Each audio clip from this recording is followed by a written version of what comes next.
The village appeared on our maps before it appeared in front of us. Not as a name, not as a place anyone recognized. Just a small cluster of buildings in the desert.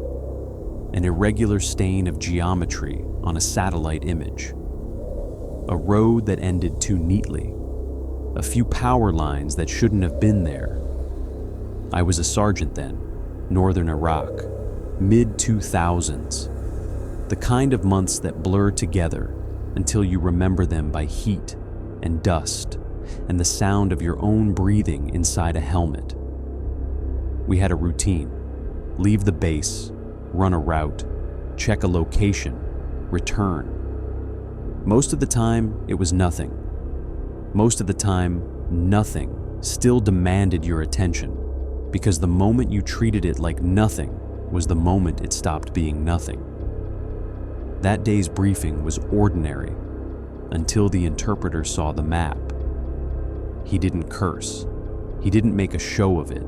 He just stopped moving for a second, like a man hearing something far away that no one else could hear. I pointed at the cluster of buildings. "What's that place called?" I asked. He stared at it, then looked away and shook his head. "There is no name," he said. I thought he meant he didn't know it, so I asked again. He tapped the paper once, gently, like he didn't want to touch it too hard. "No name," he repeated. "You pass it." One of the guys laughed. Another made a joke about secret villages and missing paperwork. The interpreter didn't laugh. I asked him what he meant. He said, "Some places are not for being said." It's hard to explain what's strange about a place with no name if you haven't lived in the kind of world where names are everything. We name roads, we name hills, we name operations. We call a cluster of trees a checkpoint and a building a target. We treat language like it's harmless, like it's just air. But the interpreter treated that blank marker like a wound. He told us quietly that locals didn't talk about it. Not in the way you talk about a bad neighborhood or a dangerous road. They didn't even avoid the subject. They avoided the shape of the subject. When he tried to ask in a nearby town, people would look past him and speak in half sentences. They'd gesture with their chin, then spit in the dust like they were getting rid of something bitter. A place with no name. A place you didn't point at with a finger. We were told to check it anyway. There were reports of movement. There were always reports of movement. Someone saw lights. Someone heard engines. Someone's cousin knew someone who knew someone. And the map insisted the village was there. The satellite insisted. The database insisted. So we insisted back. We rolled out before sunset. 2 vehicles, a small patrol. Nothing heroic. Nothing big enough to be remembered by anyone who wasn't in it. Which might be why it was so easy for the world to erase. We reached it just as the light started to fail. The first thing I noticed was the road. It was too good. In that region, roads don't stay smooth unless someone maintains them. Dust buries everything. Heat cracks everything. Time in a place like that is aggressive, but the road into the village looked recently corrected, as if the desert had tried to swallow it and something had smoothed it back into place. Then we saw the buildings, mud brick, some concrete, a few structures that looked newer than the rest, an antenna on one roof, a water tower, a generator shed, the kind of village you could imagine being alive. But there was no noise, no dogs, no kids, no distant radio, no arguments drifting through open windows. Even an abandoned village usually has something. This had the silence of a room where everyone had paused mid-sentence. The interpreter stayed close to me. He kept scanning the doorways like they were watching him back. One of the guys asked, "Where is everybody?" The interpreter answered without looking at him. "Not here," he said. We dismounted and moved in slow, weapons low but ready. We called out. We tried greetings. We tried the kind of authority you borrow from a uniform. No response. We walked between houses that looked inhabited, pots stacked, cloth hanging, a bicycle leaning against a wall, and still no people. Then one of my men, the youngest, pointed at a doorway. There were footprints in the dust, bare feet. They came out of the house, crossed the street, and stopped. Not faded away, not scuffed out by wind. Stopped, cleanly, as if the person had stepped off the world. The young guy laughed once, nervously, and said it was probably an animal or something. A trick of the light. He was the first one to disappear later. At the time, I told him to stop staring at it. And I did what soldiers do when something doesn't make sense. I made it procedural. We set a perimeter. We established comms. We did the things that turn fear into checklists. We planned to be out by morning. That's what I told everyone. That's what I told myself. After dark, the interpreter came to me and said we had to leave. Not request, not suggest. Leave. I asked him why. He didn't give me a story. He didn't give me folklore. He gave me a rule. Do not write it, he said. Do not name it. Do not call it on radio. I asked him again, what name? He flinched just a little and looked around. He pulled out a folded piece of paper from his pocket. Something he'd written earlier, I think, without meaning to. Maybe he'd started translating the briefing for himself. Maybe it was habit. On it, he had scribbled a few Arabic letters, then scratched them out so hard the paper nearly tore. He held it like it was dangerous. I started, he said. I stopped. What is it? I asked. He swallowed. It is not a village, he said. It is a correction. That was the word he used, correction. He told me that in some old stories, there are places that remove people the way a body rejects a splinter. Not with malice, not with anger, just instinct. A place that couldn't be carried into the future with too much detail. A place that kept itself safe by making observers unreliable. He said the reason it had no name was because names didn't survive it. I told him he was exhausted, that he was spooked, that we'd leave at first light. He looked at me for a long time. Then he said, "First light is not a promise here." The night was wrong, not in a dramatic way, not how movies do it, with screams and shadows moving against the walls. It was wrong the way an empty office is wrong when the lights are on. Our floodlights lit the streets in hard white cones.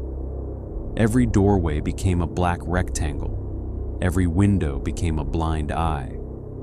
We heard wind outside the village. We could see dust lifting at the edges of the light.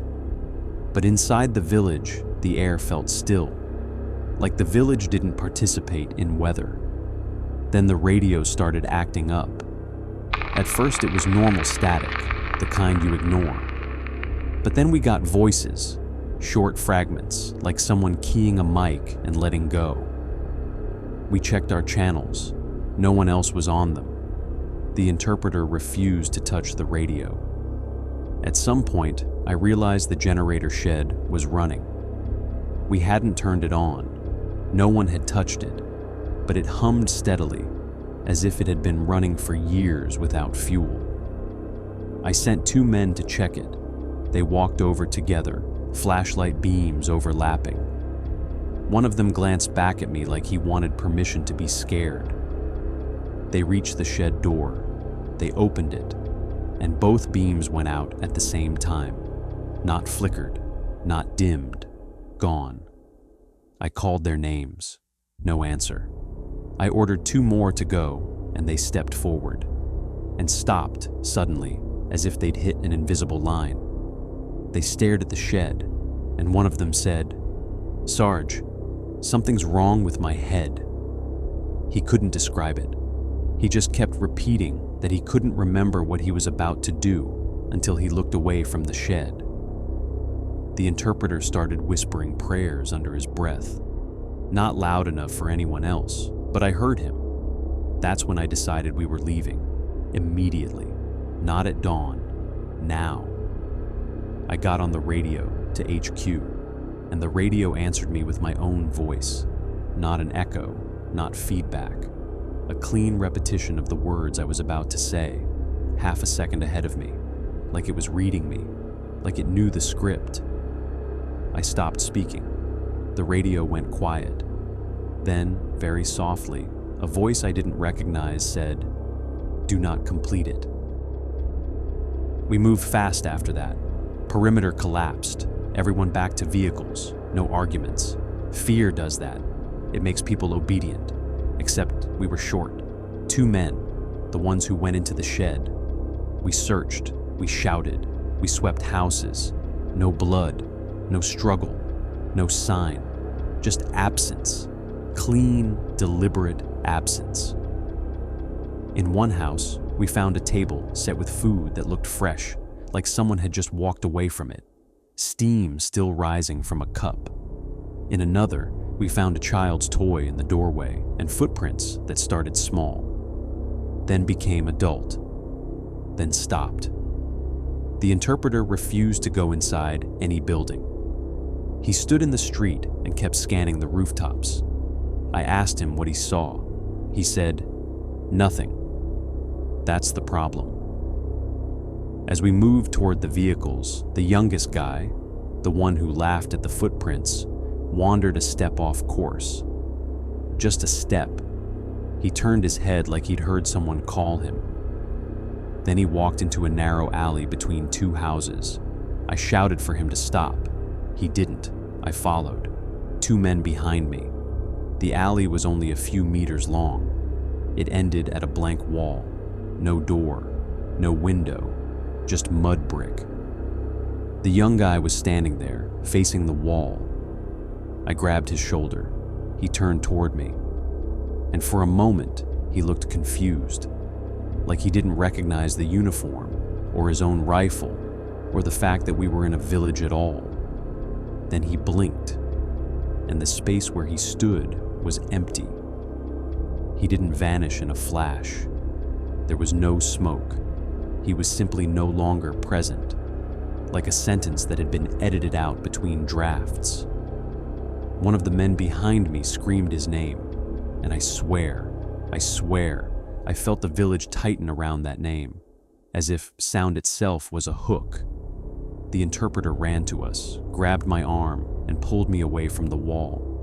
"Do not do that," he hissed. "Do not give it more." More. As if we were feeding it. We reached the vehicles. We got inside. I tried the radio again. Static. Then a clean tone. Then nothing. I checked my GPS. The map showed us on a road that didn't exist. It showed the village as an unlabeled shape. But the shape shifted. Not like the GPS was drifting. Like the system couldn't decide what it was allowed to admit. One of my men, pale and sweating, asked, "How many are we?" I snapped at him, told him to count heads, told him to stop talking nonsense. But when we counted, I hesitated, because the number felt wrong. Not because someone was missing, obviously someone was missing, but because my mind kept trying to fit the patrol into a smaller shape, like memory was being compressed. Like reality was editing its own files. The interpreter was trembling now, not in fear, exactly, in strain, as if he was holding something back by refusing to speak. He kept muttering, "Don't name it, don't name it." One of my men, angry as how some people handle terror, shouted at him, "Name what? What is it?" The interpreter shut his eyes. He didn't answer. And that's when the man did the worst thing possible. He gave it a name himself. Not the true name. How could he? He just tried to label it. He said, "This is some," and used a crude English word, a nickname, a slur against the unknown, something to reduce it, something to make it small.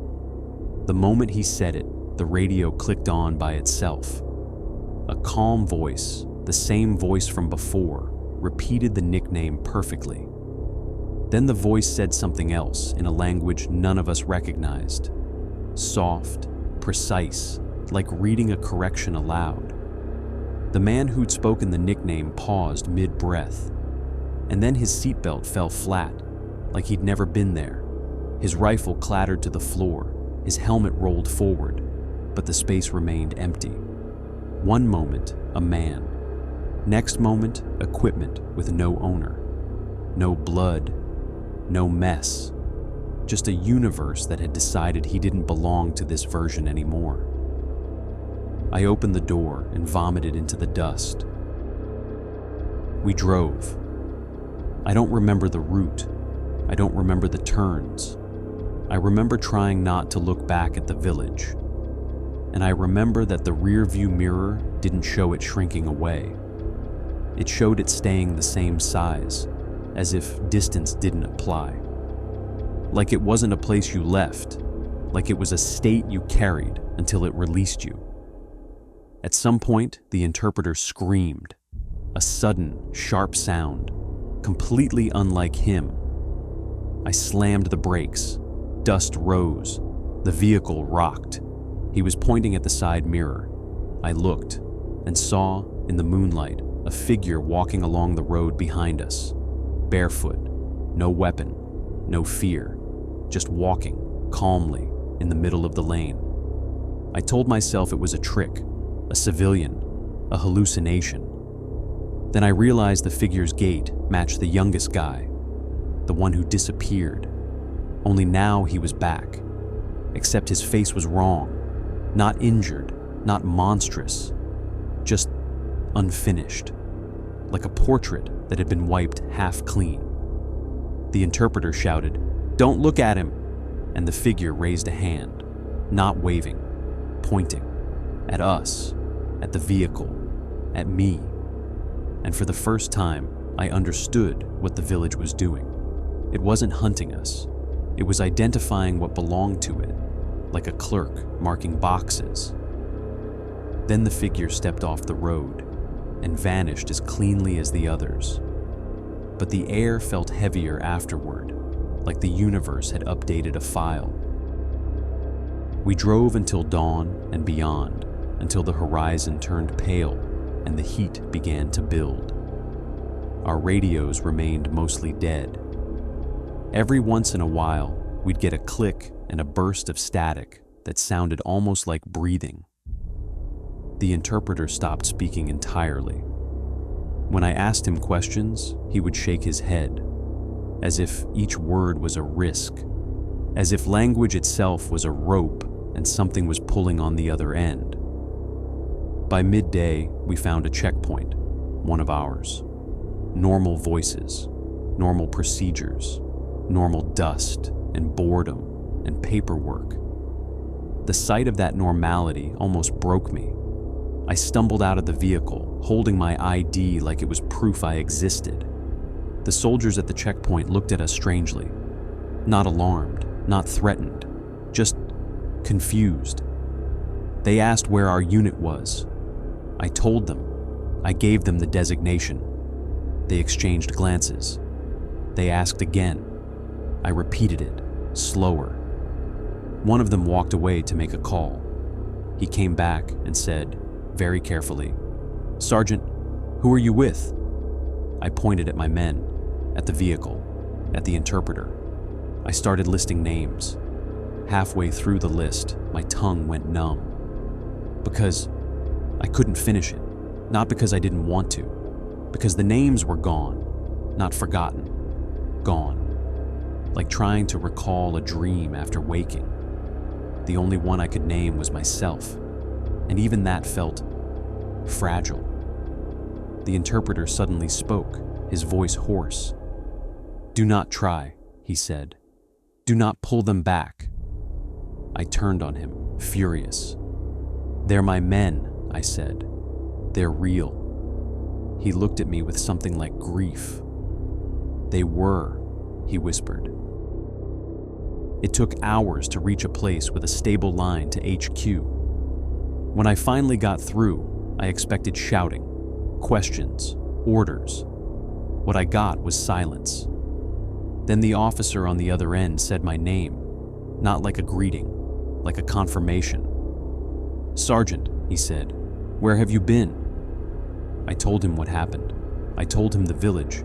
I told him the patrol. I told him the missing. He interrupted. "Sergeant, there was no patrol." I laughed once, a short, ugly sound. "Yes, there was," I said. "Check the logs. Check." "We did," he said. His voice didn't carry suspicion. It carried concern. "You were reported missing 91 days ago," he said. "We have been attempting contact for 3 months." My mouth went dry. 91 days? I repeated. I looked at the sun. I looked at my watch. My watch had stopped. Not dead. Stopped. Like time had stepped around it. I asked him for my unit again. He said, "Sergeant, your unit redeployed weeks before you went missing." I said the interpreter's name. The officer hesitated, then said, "There is no interpreter assigned to you. No record of one." I felt my stomach drop. I turned to look at the interpreter. He was standing a few meters away, staring at the ground, as if he could feel reality rearranging around him. I called his name. He didn't respond. I walked toward him. He stepped back once, and in that movement, small, almost polite, his outline blurred, like heat haze, like a photograph losing focus. I reached for him, and my hand closed on empty air. No scream, no flash, just absence. The officer on the radio asked, "Sergeant, are you there?" I couldn't answer, because I didn't know what "there" meant anymore. They recovered me, eventually. They fed me, questioned me, ran tests, wrote reports. The reports were clean. They called it exposure, stress, disorientation. They filed it away into a version of the world that made sense. But the night after I came back, I opened a map. I searched the coordinates where the village had been. Nothing. No marker. No blank spot. No error. Just desert. As if the village had never existed. And maybe, according to the world, it hadn't.